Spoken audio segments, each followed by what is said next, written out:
I, 21F, lived with my sister Stephanie, 21F, and two roommates Adam, 20M, and Eve, 20F, junior year of college, fake names obviously. We had all met through classes in our honors college and had been friends for a couple of years before moving in together, so me and my sister were super excited to move in with our best friends. The first semester was a movie, kinda corny, but it was exactly what I had dreamed it would be like to live with my closest friends. We went to parties together, studied together, cooked together, etc. And things were going great. Eve had gotten a boyfriend, 20F, during this time, let's call him John, and we all knew him through the honors college as well and supported their relationship initially because she seemed happy. Something to note about John, he lived 3 doors down from us and was an active dealer. My sister and I knew he sold lettuce at first, but did not know the full extent of his dealings, clientele, etc. Unfortunately, Eve had an addictive personality and became hooked on most anything she tried. Originally, we only thought she was using lettuce, and started to get concerned when she would sleep through her classes that started at 12 p.m. This began her academic decline, and she started to take Addies that John gave her to focus on studying. One day, I walked into my apartment, and there were XL-sized Ziploc bags filled with mushes that John has brought over because he was selling some to Adam and having some random come to our place to buy from him. Her usage quickly evolved, and she bragged to me that she had used 6 different kinds of substances in one weekend. We were becoming concerned, and one weekend on a night out together, Eve pulled me and my sister aside in the bathroom to help her hold herself accountable because she was failing her classes at this point. We took her request for help seriously and began waking her up every day for classes for a week straight. However, the weekend following this discussion, everything changed. All 4 of us were out of town that weekend, and my BF revealed to me some shocking news. The Addies that his roommate had bought from John had been laced, and he had a psychotic breakdown that eventually led to him being admitted to the hospital.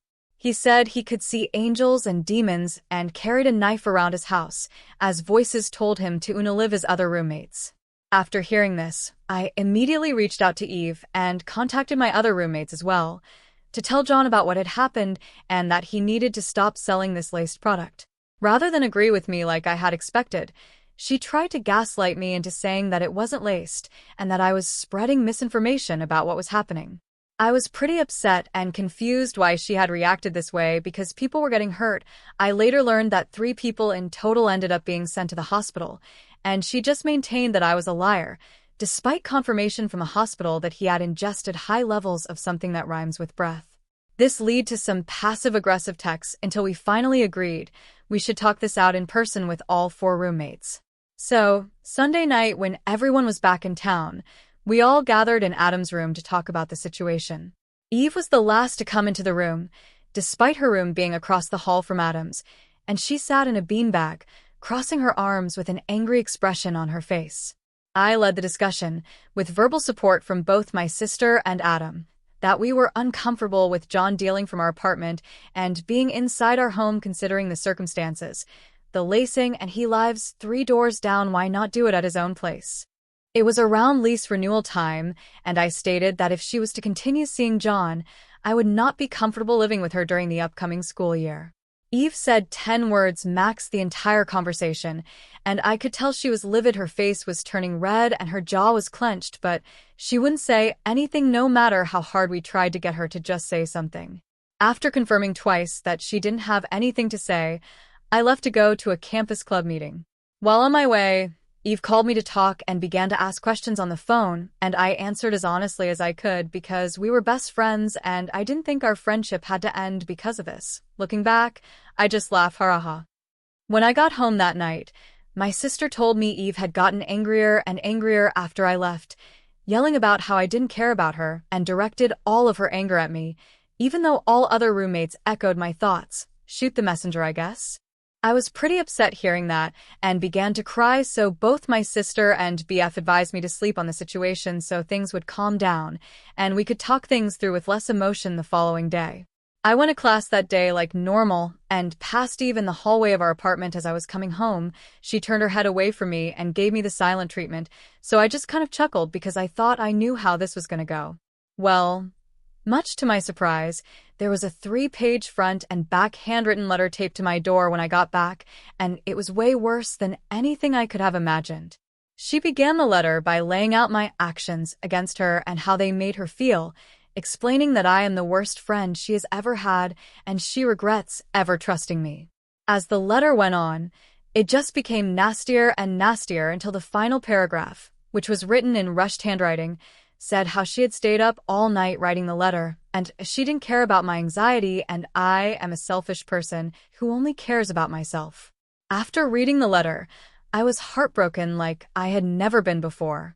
I uncontrollably sobbed for an hour until my BF picked me up, and we later went to a friend's house to get my mind off of things. At this point, my sister was with me, and I called Adam to let him know what was going on. After I finished reading the letter to him, he didn't ask how I was feeling or try and comfort me for the horrible things my best friend had just said to me. He just asked what we needed to do to resolve this issue. At this point, I had made the decision that I was no longer going to live with Eve regardless of what happened with her BF because of all the horrible things she said to me, and Adam began to cry, asking why I was breaking up our friend group. Rather than acknowledge my pain, he played the victim and slowly began to turn against me. The next day after our class together, he sprinted out the door and walked ahead of me to his next class, the class that we always used to walk together to. I was so hurt and confused why he was acting this way, but he refused to talk to me and would only talk to my sister. She tried to reason with him, and he said that we were good, he just needed some time, so he continued to ignore only me in our house.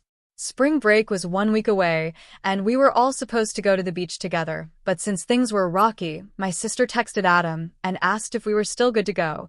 Adam's grandparents had kindly offered to pay for the Airbnb. He soon texted back in a snarky tone that he had found other people to take our place, and we were officially uninvited the week before break. So my parents were aware of the situation and, like the angels they are, swooped in and took us on a nice trip to the beach as a family. We had a great time, and from what I could tell from pictures, it had rained the entire time at the other beach we were supposed to go to, so I felt like karma had been served at least a little. When we got back from vacation, the situation escalated once again. Now, Adam had began to tweet about us calling my sister and I crazy and telling others to be careful who they trust. There were many instances of this online harassment that I won't get into, but eventually he reposted a tweet that said something along the lines of, "Blocking isn't enough, I want you dead," and we no longer felt safe in our apartment. After going to the campus police and school about it, they told us there was nothing they could do because he hadn't directly said our names in his posts, even though it was very obvious who he was referencing. Eventually, him and Eve moved out and posted their rooms on Facebook for lease without telling us because it wasn't our problem. The apartment was notified of the situation and offered to change our locks for us, which we quickly accepted. Once Adam learned of this, he began tweeting at us again and said, "Keep getting the locks changed. It won't stop me from getting in," and at that point, my sister and I were tired of being scared for our safety in our own home. The school was not taking these threats seriously, so my parents called a meeting with the conduct office and let them have it for allowing these people to disrupt our education and being able to continuously threaten us. The next day, the campus police paid Adam a visit and told him to stop, and next time he did anything like he had been doing, he would be expelled. After that, we never heard from either of them again. I heard that Eve had moved to a big city to follow John, but heard through mutual friends that they had broken up, which just leads me to say, you did all of this for what? So, am I the holy for telling my roommate I didn't want to live with her anymore because of her BF?